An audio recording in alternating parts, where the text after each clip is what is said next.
¿Qué tal? ¿Cómo están? Muy buenas noches. Hoy tengo una cita con un hombre que ayuda a mucha gente. Es pisciano, hincha de River, le gustan muchísimo los automóviles, también le gusta jugar al tenis. Es médico, nutricionista, psicoanalista y trata de entender un poco más lo que sufre la gente, porque no solamente de kilos se trata, pasa por otro lado también. Estamos con el doctor de los famosos, el doctor de moda tal vez, el doctor Máximo Ravena, y vamos a conocer un poco más de su vida, después de estos anuncios comerciales. Nació el 14 de marzo en la capital federal, está casado, tiene 4 hijos, 2 varones, 2 nenas, y nos va a contar un poco de su vida, porque lo conocemos mucho en su trabajo, ¿no? En su profesión, pero poco sabemos de él. Doctor Ravena, gracias por haber venido. No, Máximo a partir de este momento. Máximo a partir de ahora. Máximo Guido Mario Félix. ¿Todos esos nombres? Sí. Se más largo el programa ahora. Claro. Porque 4 nombres es una costumbre italiana. ¿Sí? Todos tenemos 4 nombres. Somos 4 hermanos con 4 nombres que teníamos papá y mamá, que también tenía, sobre todo papá tenía 5 nombres. Costumbre del norte de Italia. En general se conoce mucha gente con varios nombres. ¿Nombres de cada uno de los abuelos o de los abuelos, de los tíos, y no se puede llevar el nombre de una persona que está viva, por ejemplo. O sea, no se puede poner como primer nombre a una persona que esté viva, eso se pone. Así que familia del norte de Italia. Norte de Italia, de Ferrara y de Bolonia. Mi viejo era abogado, mi mamá estudiaban Derecho al mismo tiempo prácticamente. Mi viejo estudiaba en la Universidad de Bolonia, que es a 50 kilómetros de la ciudad de él, de Ferrara, y se conocieron y finalmente se casaron. Mi vieja dejó Derecho, mi viejo siguió y terminó. Y fue abogado. Bueno, eso es un poco el comienzo de la historia. ¿Esa es la familia? Esta es la familia, somos los 4 hermanos, mi hermano Piero, o Pedro Félix, mi hermana Marina, que es la que nació en Argentina, mi hermana Paula, que es la mayor, la que está en el medio, y que nació en Italia, junto con Piero, y yo, que soy el más gurrumino, el más chiquitito, con el brazo de mi hermana alrededor, que junto con mi hermana nacimos los 2 en la Argentina, en la avenida de mis padres de Italia, cerca de los años 50. ¿Y cómo fue tu infancia? ¿Cómo recordás aquel momento? ¿Cómo fue mi infancia? Yo me acuerdo de una infancia muy linda, puedo decir, no por idealización, que tuve dos padres muy importantes en mi vida, un padre muy estable, una madre no tan estable como muchas mujeres. Ah, bueno, empezamos con machismo. No, mentira, pero mi vieja muy cariñosa, mi padre muy justo, muy padre-madre en muchas cosas, muy de despertarme a la mañana, darme el café con leche, llevarme al colegio de la mano, llevarme después a la facultad con el auto, si estaba disponible, nunca un no, irme a buscar a cualquier lado, a cualquier fiesta que fuera en la adolescencia, no como cuida, sino como un padre muy presente, una vocación, ¿no?, de servicio hacia sus hijos increíble. Yo siempre digo que mi padre, más allá de idealizarlo, que obviamente lo idealizo, en la opinión unánime de los hermanos y de los amigos, fue una de las mejores personas que yo conocí en mi vida y a la que le debo el 70% de lo que soy. ¿Y la vocación de dónde sale? La vocación, yo no creo mucho en la vocación, yo creo en las causalidades, a veces en las casualidades. De hecho, yo soy un hábil para muchas cosas, y cuando las cosas que soy hábil no me convencen del todo, soy inconstante también y las dejo de lado. Puedo dedicarme mucho a algo y si me interesa, y puedo negar totalmente otra cosa que siento que me hace perder tiempo, no me gusta. Yo empecé estudiando ingeniería, hice ingreso. Tuve una crisis de identidad con los ingenieros que me daban clase y con los compañeros que tenía, nada más que eso. Siempre me gustó, yo arreglaba todos los enchufes, yo entendía todo lo que era en esa época, llamémoslo electrónica, electricidad, arreglos, y siempre me decían, este va a ser ingeniero, este va a ser ingeniero. No me gustó la gente, el perfil obsesivo probablemente del ingeniero, de los profesores, y en una ida de verano con un par de amigos a la costa, tomé la decisión dura de tener que comunicar que dejaba de cambiar de ingeniería. Carrera, ¿no? Yo la elegí a los 15 años, la carrera. En esa época se hacía quinto año con el ingreso. Yo hice el ingreso junto con quinto y terminé quinto año y después ahí entré en ingeniería, en medicina, que fue una de las cosas que me gustaba, pero no estaba muy seguro. Me gustaba arquitectura, me gustaba bioquímica. En realidad era muy chico para tomar una decisión. ¿Y la familia pesaba mucho en esas decisiones? No. Mi papá lo único que me dijo fue: ¿estás seguro de ser médico? Mirá que es una vida sacrificada, como pensaba en un tío que teníamos, qué vida que llevaba, que... Digo, bueno, yo voy a probar. De hecho, nunca sentí jamás como médico que me sacrifiqué, sino que sentí, y eso me di cuenta mucho en el hospital, recién en tercer año, que nacía mi verdadera vocación, que es básicamente, no sé si ser médico, pero es de estar con la gente por una capacidad de entender más rápido de lo que uno se imagina qué está pasando por la cabeza de alguien. Ahí fue la tendencia hacia lo psicológico. Ahí está, ya era médico. Ahí ya era médico, ya hace el año 73, 74, con unos colegas. ¿Sabías qué inclinación o qué derivación de la medicina? Sí, yo, de hecho, antes de terminar de estudiar, que te decía, recién en cuarto año, cuando entré al hospital, me di cuenta que podía decir no me equivoqué. Porque otra de mis vocaciones aparentes era el derecho. Pero, ¿qué pasaba? Yo tenía el modelo de mi padre, que tuvo que irse de Italia con su cargo y carga de abogado. Digo carga porque llegó a la Argentina con 2 hijos, grande, exitosísimo como abogado en Italia, y no pudo revalidar el título porque tenía que cursar toda la carrera de vuelta. Son las carreras trampa, que hay un derecho determinado. Entonces, yo siempre era zapata, como donde es la clínica hoy, el que no la gana la empata, y entonces decía, bueno, me encanta, me daba cuenta que tenía facilidad de palabra, poder discutir con alguien, dar mi razón, hacerla valer. Pero dije, si se invierte la historia y yo vuelvo a terminar la tarea de mi padre que dejó inconclusa como abogado, no voy a poder hacerla si vuelvo a Italia, digamos, si la sangre tira. Yo soy muy tano de sangre, digamos, no salvo cuando juega Argentina-Italia, que soy totalmente argentino. Entonces dije, bueno, si me tira, de hecho mi lengua materna es italiano, yo pienso en italiano, sueño en italiano, por ejemplo, eso es un detalle increíble habiendo nacido acá, ¿no? Porque me hablaron de chico en italiano siempre. Italiano todo el tiempo. Y entonces dije, bueno, si yo llego a irme del país en algún momento, voy a quedarme sin título. Entonces, bueno, eso fue la razón por que descarté el derecho. Y me fui inclinando hacia lo psicológico por muchos motivos, porque tenía esa capacidad, porque había hecho muchos campamentos, había tenido mucha profundidad dentro de una adolescencia bastante atorranta, tenía momentos de mucha reflexión, donde pensaba un poco más allá. Tenía una hermana que estudiaba psicología, tengo mi hermana que es psicóloga. En esa época, llamémoslo, estaba muy en boga el tema del psicoanálisis, en los 70, 80. Finalmente empecé a estudiar grupos de estudio de Freud, de psicopatología, antes de terminar. Y después, de casualidad, entré en la nutrición. Y no entré en la nutrición porque me molestaran los gordos. ¿Cómo fue esa casualidad? La casualidad fue que lo conocí a Alberto Cormillot mi hermana conoció a Alberto Cormillot en una fiesta. Y me pasó a buscar por otra fiesta donde yo estaba. Mira, acabo de conocer a Cormillot, yo estaba por recibirme. Cormillot ya era un señor famoso en los medios. Era un hombre que tenía 9, 10 años más que yo, muy juvenil, me encantó la forma de ser cuando lo conocí. Me dijo, mira, yo necesito un estudiante de guardia para la clínica de Lautaro. En esa época él estaba en la calle Lautaro, en Flores. Y después me dice, yo me iba a recibir en el año 72, me iba a recibir a fin de año.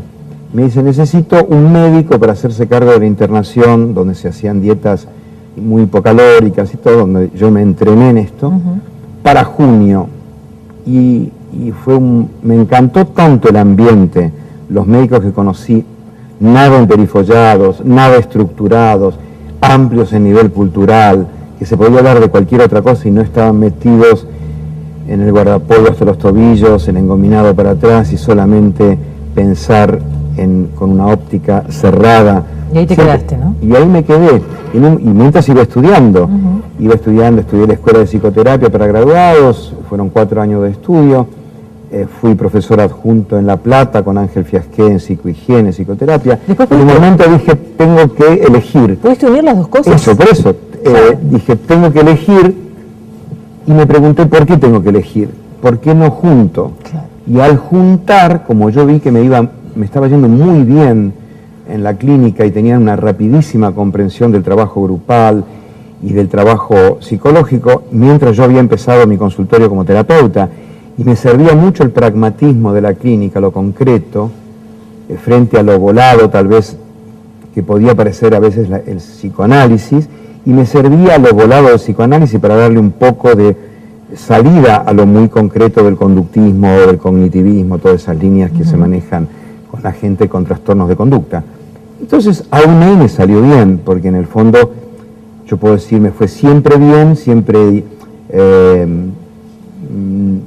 fui para adelante, fui muy emprendedor, era exitoso, tenía mucho carisma, tenía toda una cosa de entrar en la gente, interés real por la gente, no especulativo.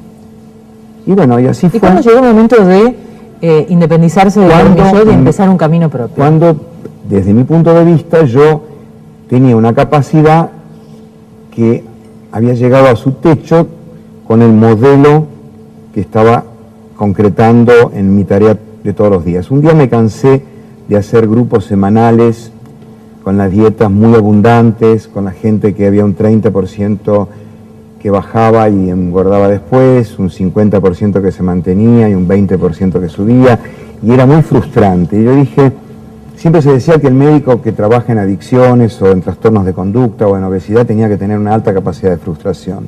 Yo me di cuenta que yo no tenía tanta capacidad de frustración, que a la larga iba a terminar cansándome de que el esfuerzo que yo hacía a veces se desmoronaba frente a un paciente que reengordaba todo. Yo digo, ¿pero qué pasó que no entendiste nada? Era un momento que yo pensé que había que entender y no que había que entrenar. Después me di cuenta que había que entrenar porque empecé a armar con mis grupos un venir todos los días juntando los grupos. Y salió totalmente otro enfoque. Y dije, a partir de ese momento dejé de aprender de mis maestros y empecé a aprender de mis alumnos, que eran los pacientes. Y no les gustaba comer tan seguido, coman como quieran, pero coman poquito. Usé lo que estábamos usando en la clínica para internación, pero para afuera con más calorías.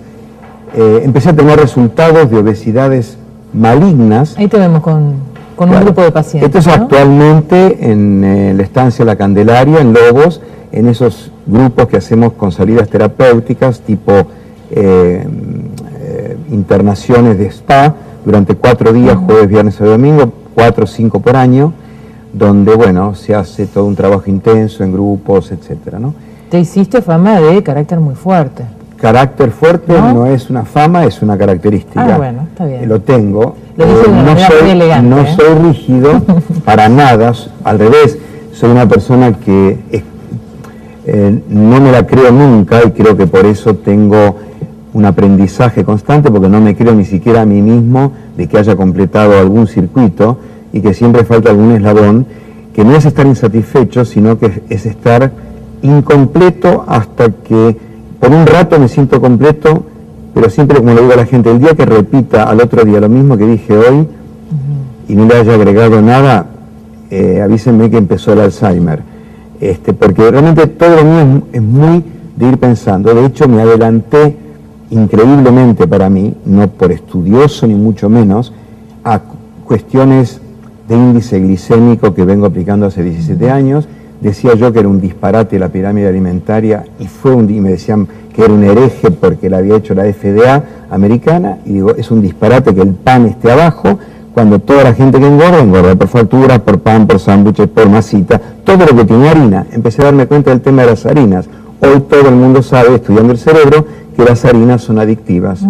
Y por eso la gente que empieza a comer facturas no para. y empieza a comer masas, no para. Ahora, y galletitas no para. Hay gente que tiene más capacidad de controlar, por decirlo de alguna manera, la adicción por los carbohidratos que otra gente. Sí. Y de pronto, bueno, hay gente que no puede y hay gente que sí puede. Hay gente que no puede controlar la adicción por los carbohidratos, pero ¿qué está pasando en el mundo? Si pasamos del 15% hace 30 años al 60% de obesidad prácticamente en todo el mundo y sobrepeso, es que tanta presión de 3 veces más comida de lo que se necesita, tanta presión de comer tantas veces más de lo que se necesita y tanta presión de la combinación de comidas que juntan grasas con harinas, con fritos y con muy poca proteína, hace que el cerebro empiece a reconocer en el sistema de recompensa que necesita esto para estimular neurotransmisores, dopamina, serotonina, etc.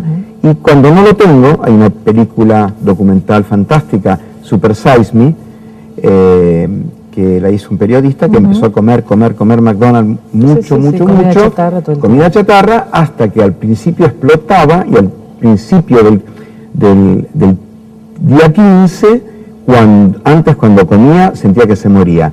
Y a partir del día 15, cuando no come, siente que se muere. Ahí empieza la adicción, y está clarito en la película, comienza la adicción, donde ya no, aún sintiéndose mal, no puede parar de comer. Comemos cada vez más y nos movemos cada vez menos, ¿no? Nos movemos cada vez menos porque todo es seguridad, todo es encierro. Yo ahora vengo del Congreso Internacional que se hizo en Sydney, en Australia, y me llamó la atención un país como Nueva Zelanda, por ejemplo, que estuve, la ciudad de Auckland, que tiene un muy buen nivel de vida, un muy buen estatus económico, mansiones, por ejemplo, en zonas muy residenciales, en donde la vereda se continúa con el pasto y el pasto se continúa con un ventanal vidriado sin rejas.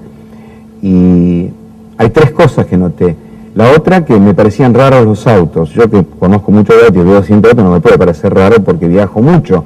Los autos, indefectiblemente todos, no tenían vidrios polarizados, se veía a través de ellos, por ejemplo, que es un detalle que le cambia la forma al auto. Y lo otro es que no me acuerdo el uniforme de la policía en Australia y el uniforme de la policía en Nueva Zelanda. Sé cómo eran los patrulleros, pero policía dando vueltas, vigilando nada, no encontré.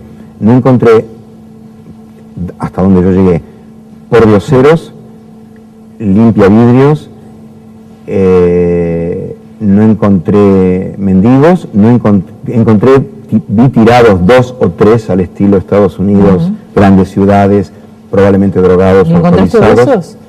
Y encontré muchísimos gordos en Australia, menos en Nueva Zelanda, a pesar que la cruza genética de Nueva Zelanda con los indios maoríes, que son los famosos All Blacks, que son enormes, las mujeres, los hombres, son todos así, con chinos que disminuyen la tendencia, más anglosajones, digamos, ha hecho como que a partir de una cierta edad uno vea gran cantidad de gordos. Pero en Australia, que es un símil de Estados Unidos en algunas cosas, con una gente, yo diría, mucho más atenta y mucho más sincera que allá, hay muchos gordos. Es el país que en este momento tiene más gordos dentro de los países que ocupan un lugar en el desarrollo. Es el 6º país. Te propongo que dejemos el trabajo desarrollo por un ratito, Dale. Porque se nos termina el programa y quiero que me hables de tu hermosísima esposa y de tus hijos.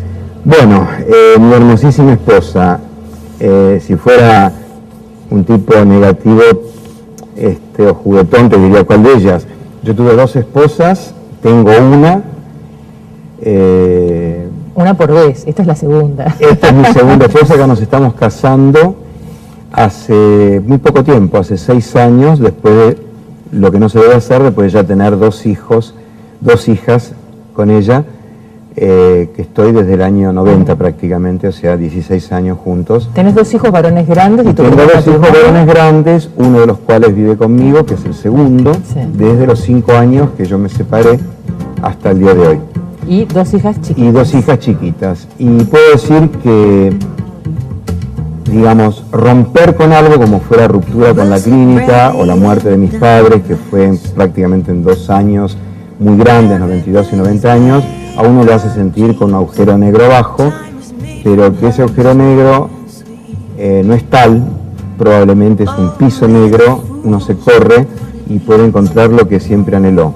Yo hoy en día puedo decir que encontré en mi familia, sin repudiar nada de mi historia, ni de mis hijos, ni de mi ex mujer a la que quiero muchísimo, ni de mi mujer actual a la que quiero muchísimo, encontré una manera de vivir como a mí me gusta, con un trabajo agradable, un extraordinario recuerdo de mis viejos y con un muy buen recuerdo de lo que fue mi historia, en donde me preguntaste al principio, vamos a ver qué recordás de tu historia. Yo repasando las fotos, te puedo decir,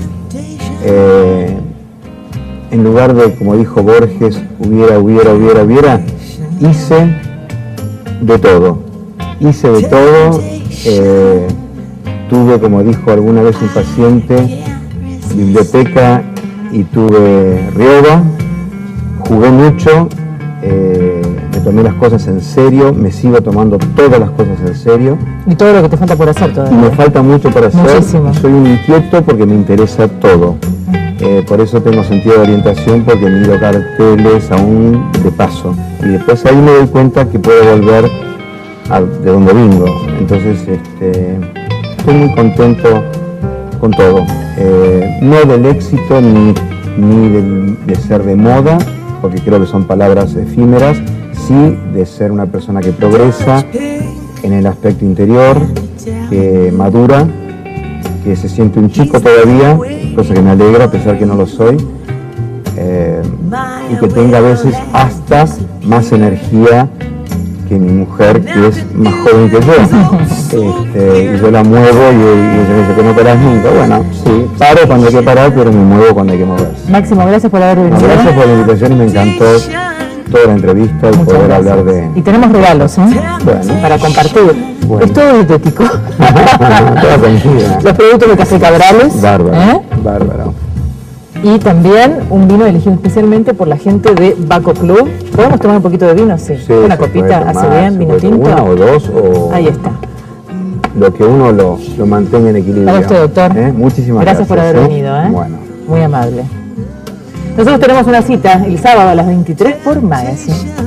Bueno, eso es un poco el comienzo de la historia. ¿Esa es la familia?